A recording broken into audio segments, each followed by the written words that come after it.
This is how to make an omelet. I'm using 2 eggs for mine.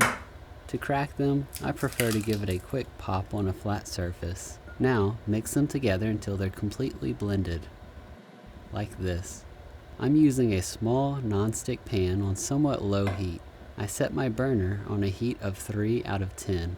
I'll add half a tablespoon of butter and let it melt. I'll also add a little olive oil. You can use only butter or only oil, it's up to you. Now that my butter is melted and warm, I'll add my eggs. Don't touch it, let it cook for a minute or so until the edges begin to set. Then, gently push the edge towards the center, and slightly tilt the pan to let the uncooked egg move to the edge. Let it continue cooking.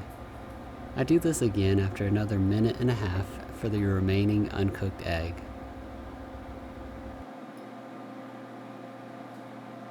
Once the egg is set, but still soft, I'll add my cheese. I let mine cook with the cheese for about 30 seconds. If you're using other cheeses, you might want to wait longer.